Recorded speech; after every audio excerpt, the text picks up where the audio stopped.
An observatory, a place for a man to witness the magnificence of the universe.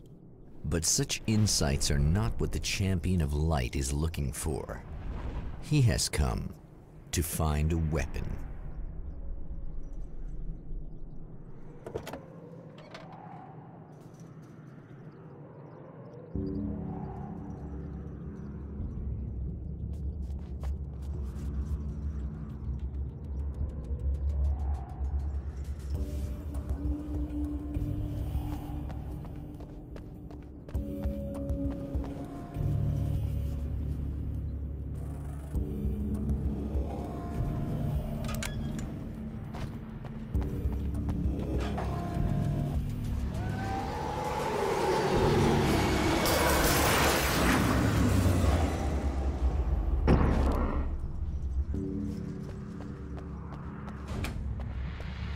Welcome back, listeners. As you know, I'm Eddie Rodman, and I'm still talking to old gods of Asgard, who are doing their big comeback tour. How's that been going for you? Odin? Splendid! I'm having the time of my life. You know, I didn't realize how much I'd missed that. And what about you, Thor? It's okay, you know. Well, this must bring back a lot of memories. Oh, yeah! It's wonderful to be back on stage. If it wasn't for my knee, I'd feel like a young man again. Well, speaking of that, I hate to keep harping on this age thing, but I gotta tell you, I've heard your new songs, guys, and you sound really good. Thank you. And, this may be a touchy subject, but to be blunt, you really don't sound, well, old. I mean the difference between your speaking voice and your singing voice, it's pretty striking. What the hell are you talking about? You saying it's not us singing on that record? What? What's he talking about? No, I'm not saying that, guys, but I can't help noticing the difference. Son, you're on thin ice. You calling me a liar? Whoa, hey, let me just step in here for a moment, boys. Yeah, Eddie, they do sound different, but believe me, we're not talking Milli Vanilli here. These guys are the real deal. Why don't you come to the gig tomorrow night and see for yourself? Once they get on that stage, boom, things get real. Really? Believe me, they play like they're possessed. It's almost like magic. Look, you see my boys play, you see the old gods for real. These guys project a lot of power. They're not lightweights, you know what I'm saying? All right, Barry, I'll see if I can make it. Now, let's take another quick break here, and after that, we'll play the new Old Gods of Asgard single. Don't you go away.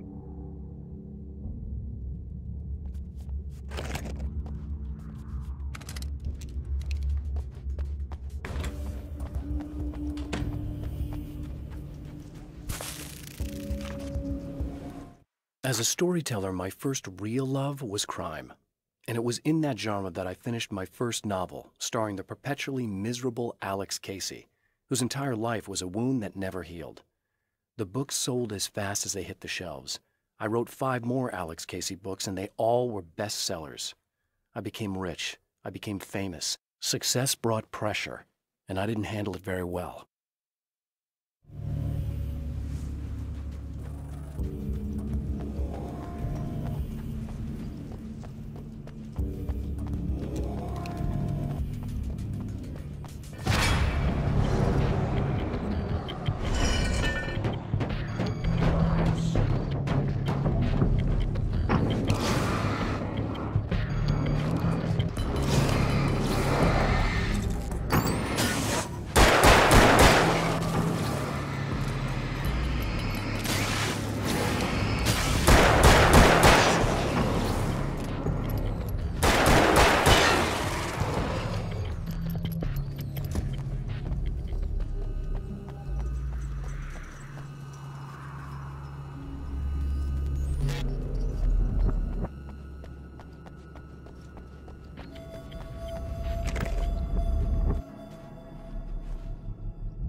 I've seen the enemy, and it's me.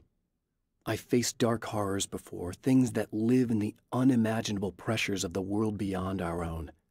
Sometimes they masquerade as humans. That's what ultimately lurks inside Mr. He's every mean-spirited tabloid story about me, an evil caricature, a creature formed in that vague territory of misconceptions, half-truths, and the dark imagination of people who heard a story about me. An urban legend made flesh. A serial killer. My dark half. Brought to life by the power of Cauldron Lake.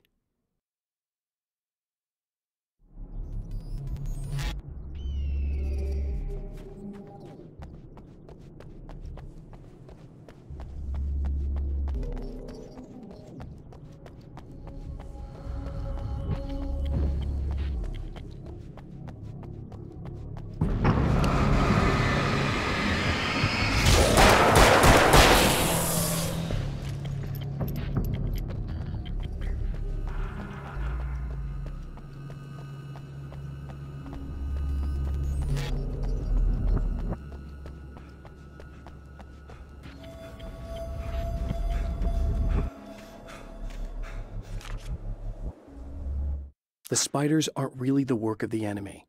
They're a side effect, a part of the dark place's less significant fauna that has managed to slip through the opening I made when I arrived. Less an animal than an idea that has assumed the form of an animal.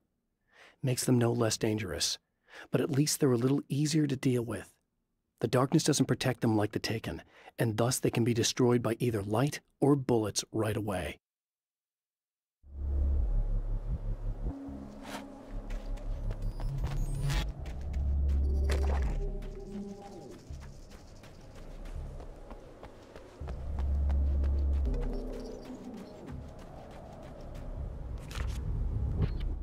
The pressure of success got to me. My wife Alice was the sole thing in my life that anchored me. Suddenly it wasn't enough. I couldn't write anymore. I distracted myself with wild parties and whatever trouble I could scare up. I wallowed in the drama of my life, sure that Alice would stick with me even though she didn't sign up to be the lifeline of a tortured artist. It was my dumb luck she's not the type to give up.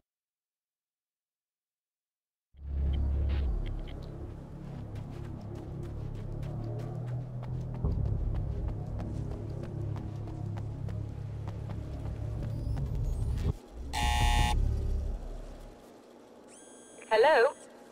I'm Dr. Rachel Meadows, and...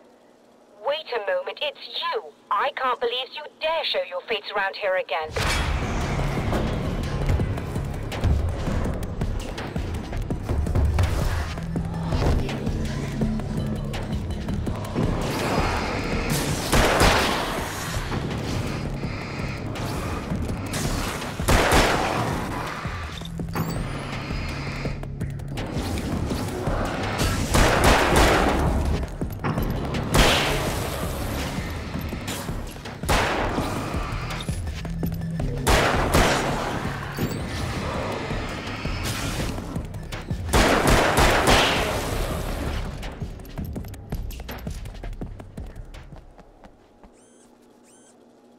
Go away. It wasn't me. I just look like him. Are you serious? That's what you're going with? Please! I'm trying to stop him. You saw those shadow things trying to kill me, right? I bet he got along with them just fine. Yes. Yes, he did. All right. Come on in. Thank you.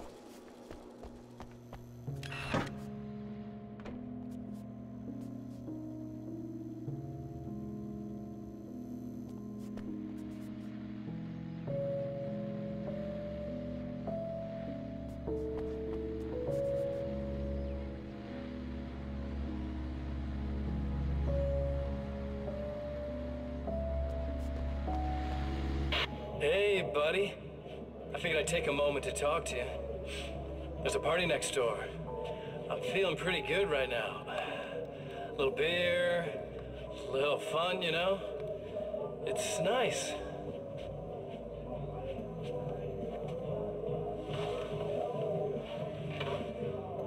Listen, this whole thing between us, it's a little weird for me too, you know?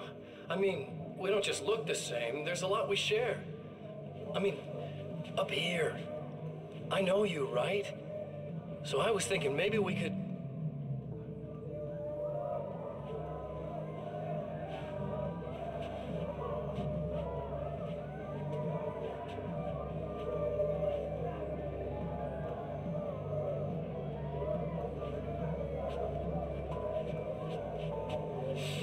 These guys are getting out of control.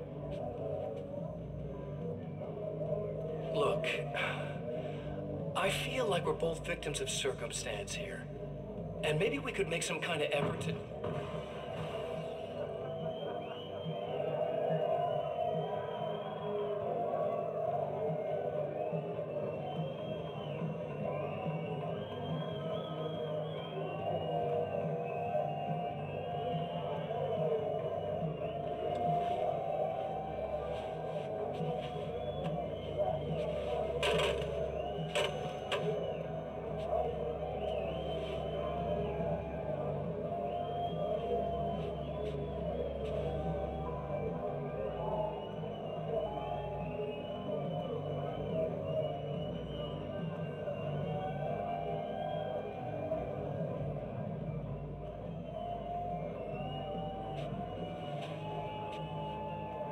Never mind.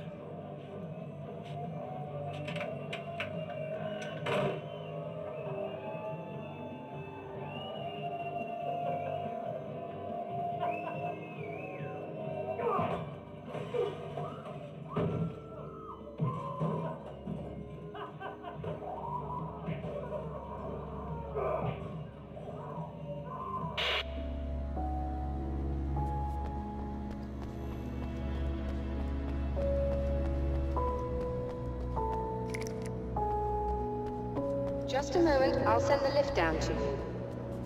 I didn't expect to see anyone here tonight, but I'm relieved to see an actual person.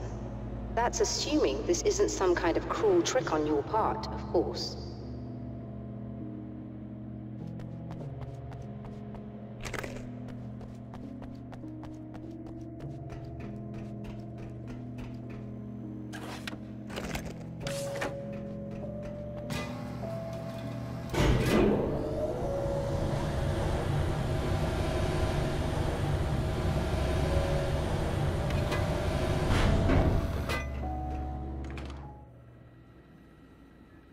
Doctor, the man who looked like me, what did he want here? There's a strange astronomical event happening right now. Something I can't begin to classify, but I think it's disabled our satellite. There's a very peculiar signal that we're receiving. A signal? That's what I'm here for. Well, so was he. But he didn't seem to understand it at all. He got very angry, sabotaged our imaging array, and now we're blind. I believe the event is still going on, but we can't pick it up. Is there something we can do? What he broke is essentially just a special camera, but we can't use the telescope without it. There's a replacement in my car. If you can get that to me, we're back in business. Consider it done. Tell me more about the signal. It's almost as if something's being transmitted to Night Springs. It's the strangest thing. It's quite elusive, almost as if it wasn't properly there. I don't know how to describe it. So, what was the signal like? I wish I knew. He appeared before I had a good fix on it.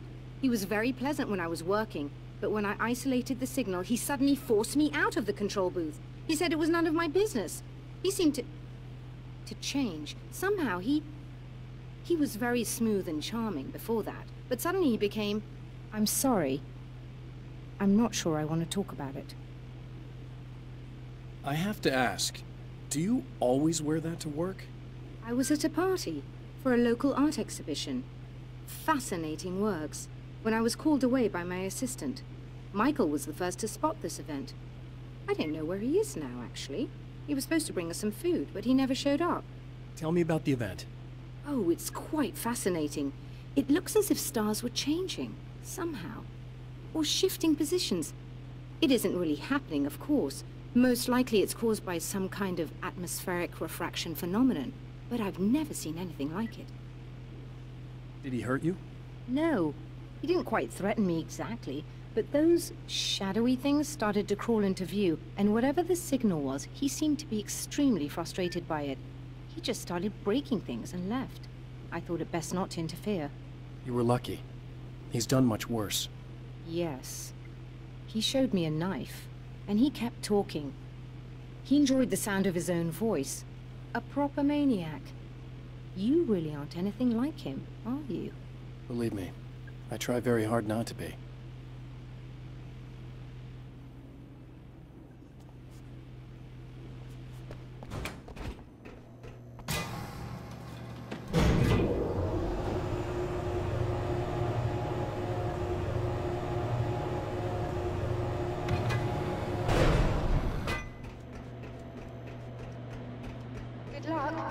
try to be careful. It's a very expensive part, and we don't have a replacement. Oh dear, that sounded more callous than I intended. Be safe.